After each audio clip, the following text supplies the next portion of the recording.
Sit! Order! Order, you big... Shut up a minute! What's this called? Come. Give me the word in.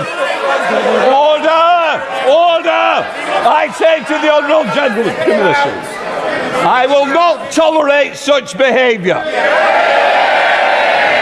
If you want to go out now, but if you stand again, I will order you out. Make your mind up. Either shut up and get out.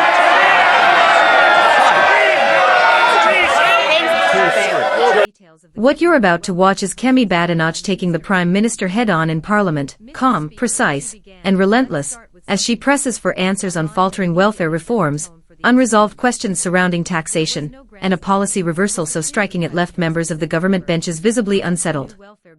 With sharp focus and unwavering pressure, she dissects the situation point by point, demanding clarity, accountability, and leadership where uncertainty has taken hold. Let's get into it. Leader of the opposition, Kemi Badenoch. Mr. Speaker, can I first of all take this opportunity to congratulate the member for Rochdale for being the toady of the week, helping the Prime Minister. Yeah. We all know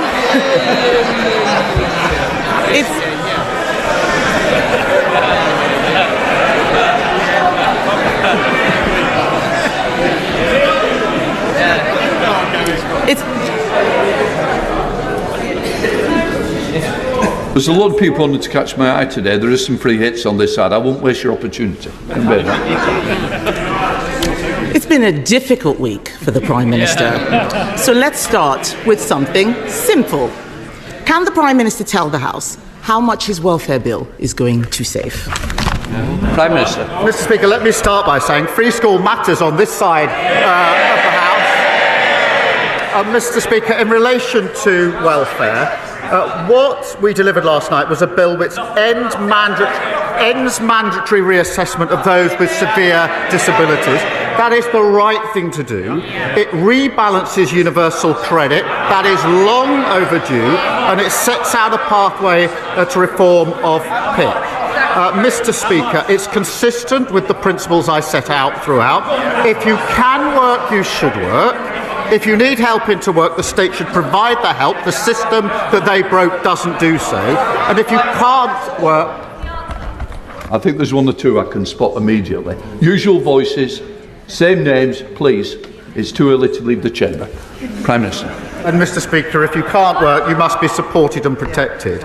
The reformed welfare system that we're putting in place will be better for individuals, better for the taxpayer, and better for the economy. Kemi Badenoch. Mr. Speaker, I don't think the Prime Minister actually watched what happened in the House yesterday.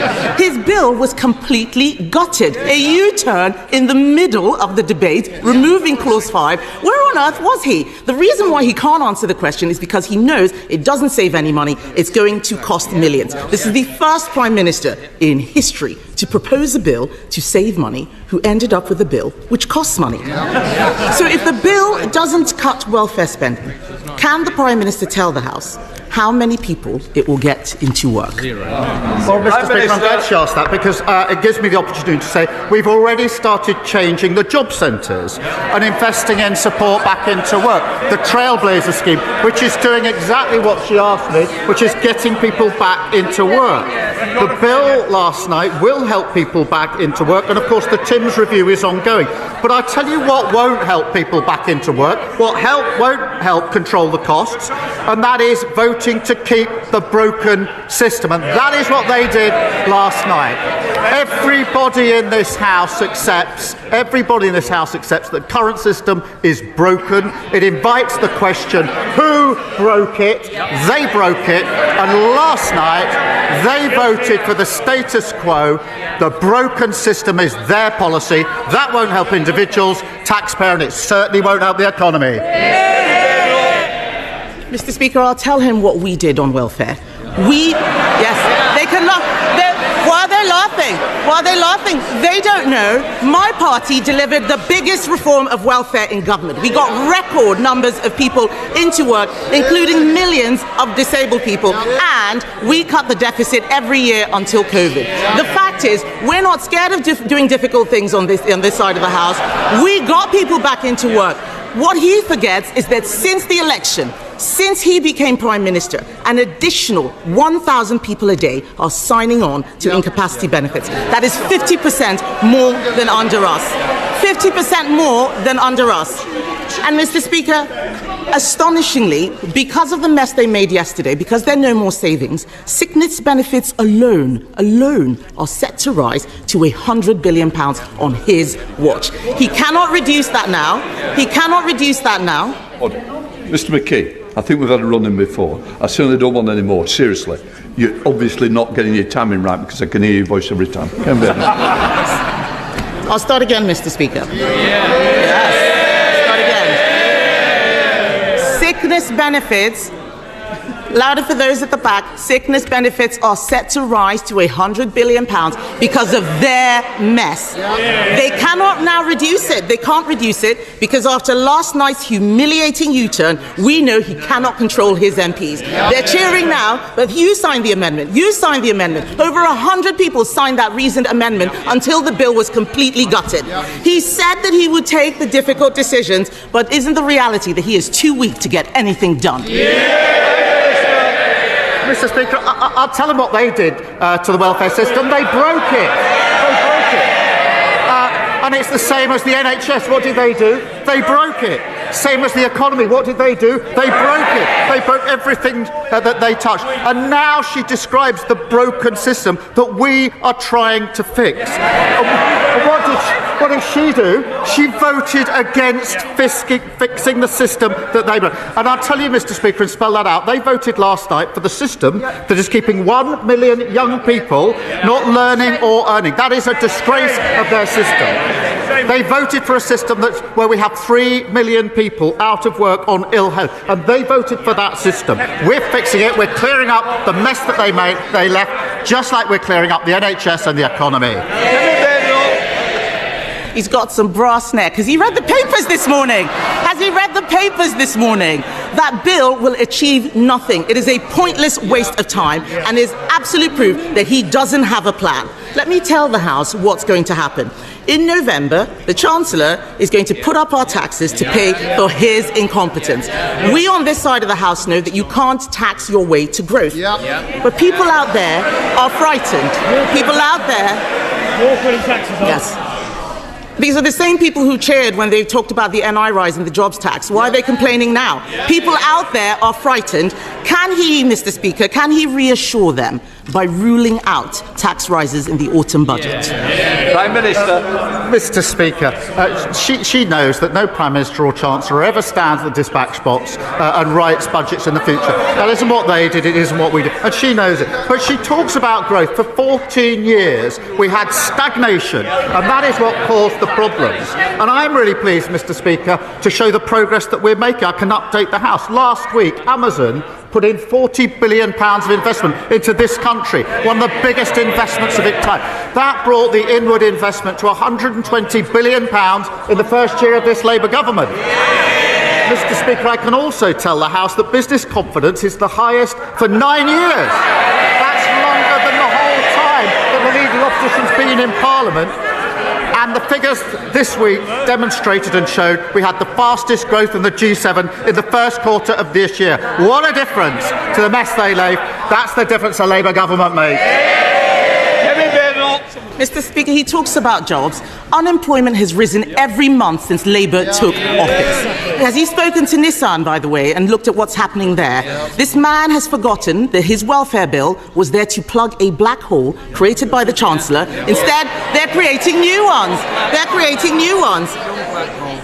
She looks... Mr. Speaker, she's pointing at me. She looks absolutely miserable. Labour MPs, yeah, she looks absolutely miserable. Labour MPs They can point as much as they like. The fact is, Labour MPs are going on the record saying that the Chancellor is toast, and the reality is that she is a human shield for his incompetence. In January, he said that she would be in post till the next election. Will she really? Prime Minister. She certainly won't.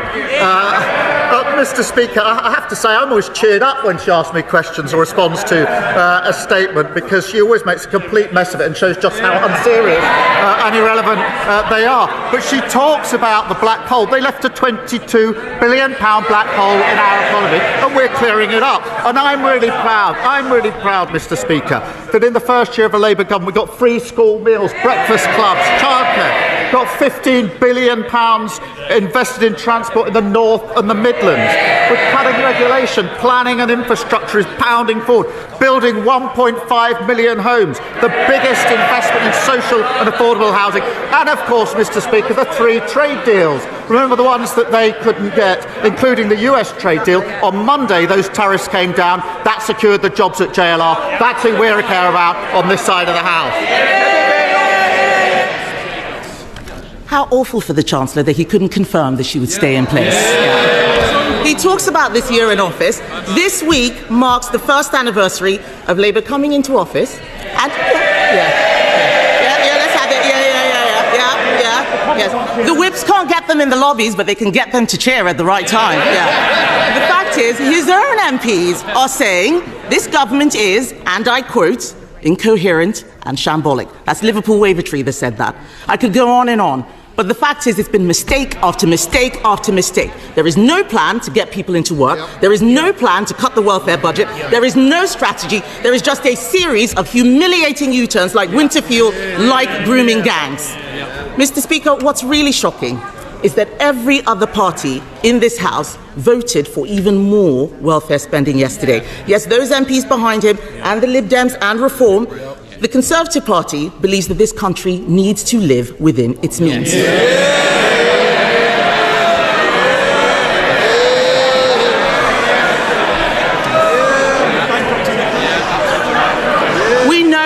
We know what we believe, Mr. Speaker, but this is a Prime Minister who has U-turned on everything he's done in office, including his own speeches, because he doesn't know what he believes.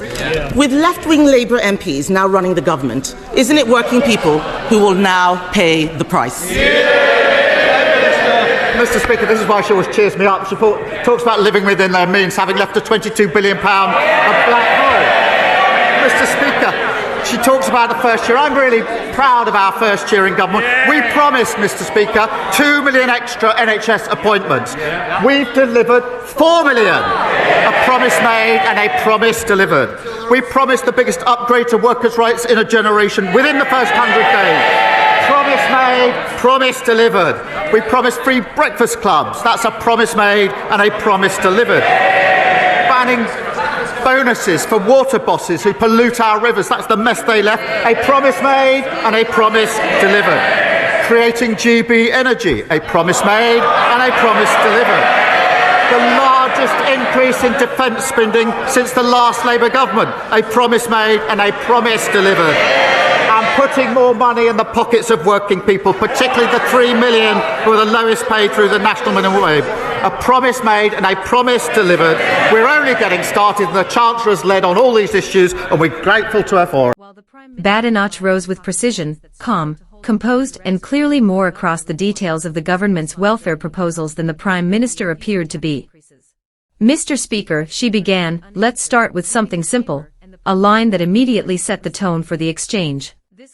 There was no grandstanding, just a clear request for a specific number. How much the new welfare bill would actually save the public purse. It was a direct question, yet the Prime Minister did not provide a direct answer. Instead, he offered reassurance, stating that if someone cannot work, they must be supported and protected, an entirely reasonable principle, but not what had been asked. Badenoch had requested figures, fiscal clarity, and proof that the government understood the financial impact of its own policy.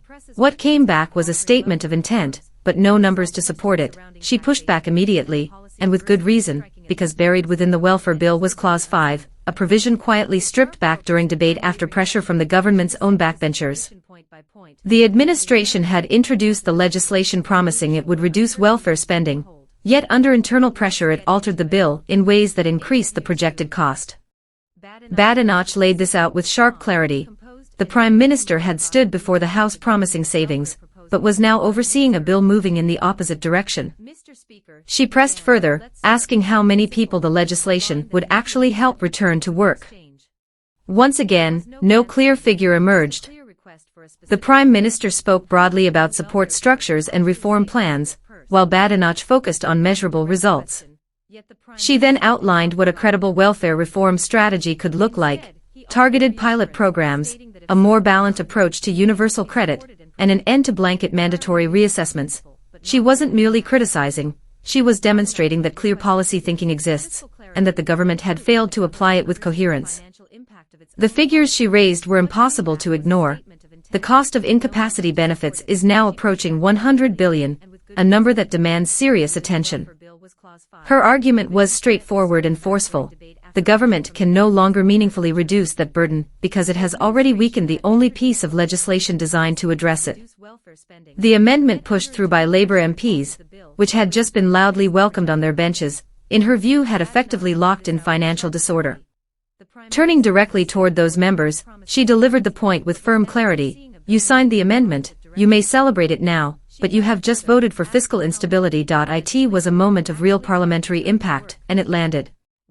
The Prime Minister attempted to shift the narrative, arguing that the Conservatives had damaged the welfare system long before, pointing to pressures on the NHS, the economy, and public finances. It's a familiar criticism and one that carries some historical weight, but in this exchange it struggled to stick because the question at hand was not about past governments. It was about what this government had done with its own bill, under its own leadership, and with the votes of its own MPs. Badenoch remained unmoved. She asked whether the Prime Minister had seen the morning headlines and stated plainly that the bill, as it stood, would achieve little of real substance. Then came the sharpest moment of the session. She warned that by November the Chancellor could be forced to raise taxes to fill the gap created by the policy shift, and asked directly whether the Prime Minister could rule that out. He could not. His reply, that no Prime Minister writes future budgets from the dispatch box, may have been technically correct, but politically it carried weight, signaling to the Chamber, and the country, that the question remained open. Tax increases had not been ruled out, and in the middle of a cost of living crisis that was no small signal. The Prime Minister shifted toward investment figures, major business commitments, confidence indicators, and growth projections, valid data points, but none of them addressed the central question about taxes. Badenoch noticed, and so did the Chamber. She then delivered what may have been the defining statistic of the session. Unemployment, she said, had risen each month since Labour took office, and the welfare bill that was meant to stabilize the public finances had, in its amended form, made the challenge even greater. The government front bench offered no clear counterpoint, and several members looked visibly uneasy. Yet she wasn't finished. Turning to the wider issue of authority, she reminded the House that every other party had voted the previous night to increase spending further, including members from Labour's own ranks. Her question, then, was not rhetorical, it was constitutional. Who is truly setting the direction of this government, the Prime Minister at the dispatch box, or the backbenchers repeatedly forcing changes to his course? In response, the Prime Minister closed with a rapid list of achievements: free school meals, breakfast clubs, minimum wage rises, increased NHS appointments, new trade agreements, and plans for national energy investment. Each was a real policy initiative, but the length of the list could not hide what remained unanswered: the cost of welfare reform, the possibility of higher taxes, and the broader coherence of a government that had already revised its own flagship legislation just weeks after introducing it. Badenoch ended with a verdict the Chamber could not easily dismiss, arguing that this was a Prime Minister who had reversed course on his own policies, his own promises, and even the positions he had previously set out in public. She closed with a stark conclusion: a leader who no longer appears certain about what he believes or what his government truly stands for. The exchange itself told a clear story. Badenoch arrived prepared, with figures, policy alternatives, and a disciplined line of argument, while the Prime Minister relied on talking points that struggled to hold up under direct scrutiny on welfare reform, fiscal responsibility, and the possibility of future tax increases. Key questions remained unanswered, leaving the chamber and the public without the clarity they were seeking. This commentary is presented as political analysis and discussion. It does not endorse any party, spread misinformation, or encourage hostility. Its purpose is simple: to examine decisions made by those in power and ask serious questions without hesitation. Let us know your thoughts in the comments, and share this with someone who is following the debate closely.